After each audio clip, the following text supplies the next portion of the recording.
바로가 요셉에게 말하 이르되 네 아버지와 형들이 내게 왔은즉 애굽 땅이 네 앞에 있으니 땅의 좋은 곳에 네 아버지와 네 형들이 거주하게 하되 그들이 고센 땅에 거주하고 그들 중에 능력 있는 자가 있거든 그들로 내 가축을 관리하게 하라.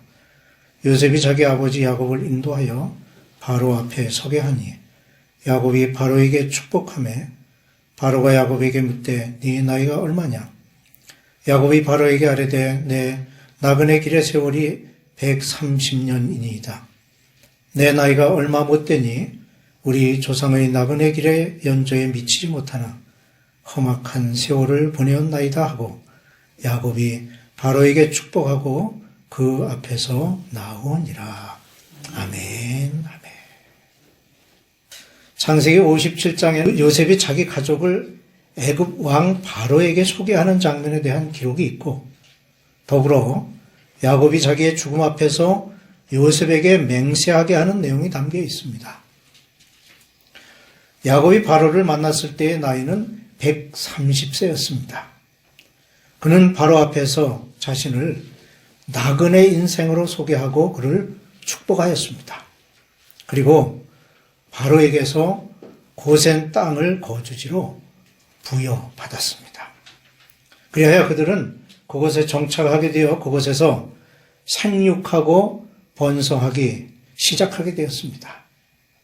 그리하여 고센 땅에서 한 가족이 민족으로 성장하는 계기가 되었습니다. 바로는 광활한 애굽의 영토를 다스리며 막강한 군사력으로 주변의 소수민족을 정복하여 다스리는 정복자이며 부귀영화를 한 몸에 누리고 있던 왕입니다. 역사적으로 보면 요셉이 애굽의 총리로 있을 당시의 애굽 왕은 셈족 출신으로 야곱 가족에게는 우호적이었던 사람입니다. 바로가 어떤 사람인지를 살펴보면 우선 지혜로운 철인이었습니다. 바로가 지혜로운 철인이라는 사실은 요셉의 등용 과정에서 입증할 수 있습니다. 바로는 자신이 하룻밤 사이에 2번씩이나 겹쳐꾼 꿈으로 인해 고민하던 중 요셉에게 꿈을 해석하는 지혜가 있다는 말을 신하로부터 듣고는 감옥에 있는 요셉을 불러내었습니다. 바로 앞에 선 요셉이 바로의 꿈을 해석하고 그 대책을 제시하였을 때 바로는 이러한 요셉의 지혜에 감탄을 하게 됩니다. 하지만 당시 요셉의 지위는 바로의 친위 대장인 보디발의 종으로서 감옥에 갇혀있는 죄수에 불과했습니다. 그럼에도 불구하고 한낱 종의 신분인 요셉을 애굽의 총리라는 높은 자리에 앉히고 자기의 인장 반지까지 내어주는 파격적인 대우를 해준 것입니다. 이와 같이 철인은 지혜 있는 철인을 알아볼 수 있었던 것입니다. 요셉의 지혜를 알아본 바로의 지혜는 실로 놀라운 해안이 아닐 수 없습니다. 물론 이 놀라운 일에 있어서 이것은 바로 하나님의 섭리에 의해 이루어진 일입니다.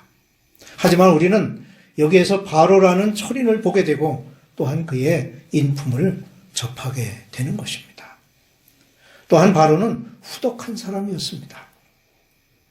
세상의 권력과 물질을 한 몸에 지니고 있던 바로는 자신의 것을 적절히 활용할 줄 아는 후덕한 인품을 지닌 사람이었습니다. 바로는 자신의 영지에 찾아온 야곱에게 애굽의 기름지고 비옥한 고센 땅을 야곱의 거주지로 제공을 하였습니다. 또한 요셉의 형들에게는 자기의 짐승을 관리하는 관리자의 직책을 주어 그들에게 직업을 갖도록 했습니다.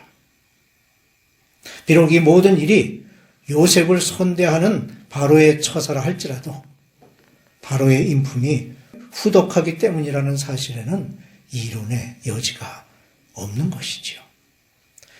이와 같이 바로는 야곱의 아들들의 생업을 알고 그들의 생업을 유지할 수 있는 직업을 가지는 것이 당연하다고 생각했습니다. 고센 땅에서 누린 야곱의 생애는 평안하고 안락하였습니다. 야곱이 애굽에서 거주하는 17년 동안 그의 자손들과 가축들은 생육하고 번성하였습니다. 그러나 야곱은 이러한 평안함 속에서도 서서히 다가오는 자신의 최후를 느끼고 있었고 이제 죽음에 대한 준비로서 자신의 장래를 위한 유언을 하게 됩니다. 사람의 생애는 탄생으로부터 시작되지만 탄생보다 더 중요한 것은 죽음입니다. 그러므로 인생을 후회 없는 죽음, 깨끗한 죽음을 맞이할 수 있도록 야곱처럼 마지막 순간까지 자기의 할 일을 성실히 수행하는 자가 되어야 하겠습니다. 야곱이 요셉의 인도를 받아 애굽의 고센 땅에서 살아온 지 17년. 이제 그의 나이 147세로서 임종의 순간을 눈앞에 두고 있었습니다. 이러한 야곱이 요셉을 불러 자기 자신이 죽은 후에 행할 일에 대하여, 즉 자기를 애굽에 매장하지 말고 가나안 땅 헤브론에 있는 막벨라 굴에 장사해달라고 맹세하도록 하였습니다.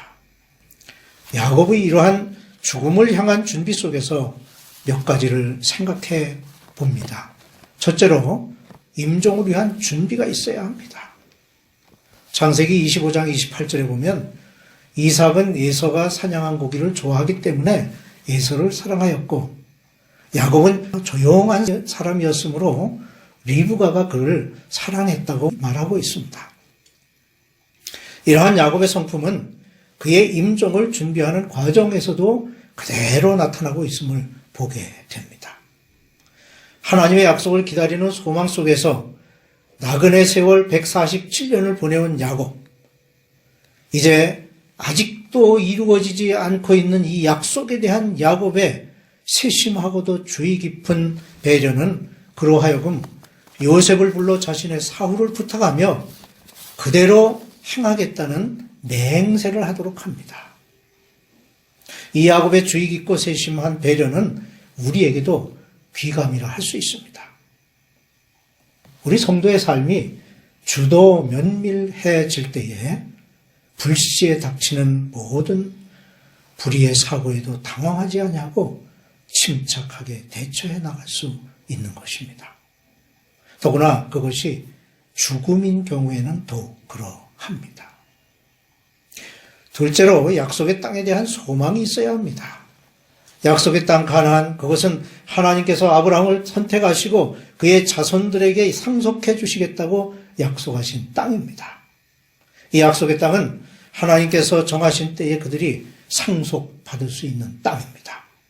이 약속은 야곱에게 이르기까지 아브라함에게서 25년, 이삭에게서 60년, 그리고 야곱의 147년에 이르기까지 모두 235년이 지나도록 아직까지 이루어지지 않고 있었습니다.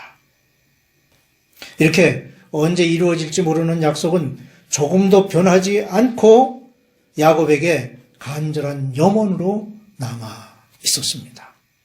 이러한 야곱의 염원은 요셉으로 하여금 자신의 시신을 약속의 땅 가나안 헤브론에 있는 아브라함과 이삭의 시신이 묻힌 선영에 장사하게 하여 주기를 부탁하고 맹세를 하도록 한 것입니다. 하나님의 약속에 자신의 전 생애를 걸고 소망 속에 살아온 야곱, 오늘 우리에게도 이러한 믿음은 성도의 가장 크고 귀중한 기업이 되는 것입니다. 셋째로 약속의 땅에 대한 소망을 심어주어야 합니다. 야곱이 자신을 이 약속의 땅에 묻어줄 것을 부탁하고 맹세하도록 하는 과정 속에서 몇 가지 교훈을 얻게 되는데, 하나는 후손들에 대한 경계입니다. 요셉이 애굽의 총리로서 막강한 지위가 또 권세가 있음으로 말미암아 자칫 목축이 생업인 그의 후손들이 목초지와 먹일 물을 찾아 이리저리 헤매이던 유목 생활을 접고 정착하여 안정되게 부요함과 편안함으로 안일에 빠져 하나님의 약속을 잊지는 않을까 하는 것에 대한 염려입니다. 이와 같이 성도의 신앙 역시 자기만의 것으로 끝나서는 안 됩니다. 성도는 항상 자신의 신앙으로 말미암아 후손들의 신앙에 소망을 심어주어야 하는 것입니다. 또 하나는 약속에 대한 인내가 필요합니다. 야곱은 본문의 사건이 있은 후에 창세기 48장 3, 4절에서 다음과 같이 말하고 있습니다. 요셉에게 이르되 이전에 가나안 땅 루스에서 전능하신 하나님이 내게 나타나사 복을 주시며 내게 이르시되 내가 너로 생육하고 번성하게 하여 내게서 많은 백성이 나게 하고 내가 이 땅을 네 후손에게 주어 영원한 소유가 되게 하리라 하셨느니라 는 말씀입니다. 여기에서 하나님께서는 아브라함과 이삭에 이어 야곱에게도 동일한 약속을 하셨습니다. 그러나 이 약속은 앞에서 밝힌 대로 빠른 시일 내에 이루어지지 않고 정한 시기가 되어야 이루어지리라는 약속이었습니다. 이렇게 더딘 약속의 성취가 지금 그의 후손들로 하여금 소망을 잃어버리고 소망 없는 자가 되지 않을까 하는 염려에서 소망을 잃지 않고 인내하도록 할 것입니다. 세 번째는 야곱 자신이 약속에 대한 소망에 확신을 가졌습니다. 이 소망이 보잘것없고 유익함이 없는 것이었다면 야곱은 그대로 애굽에 머물러 있기를 원했을 수도 있습니다. 하지만 그러기에는 너무나 소중한 약속이었던 것이지요. 삭막한 광야에서 목축하며 푸른 초장과 맑은 물을 찾는 사람에게 애굽 땅 고센의 풍요와 안정은 유혹받을 만한 것이었습니다.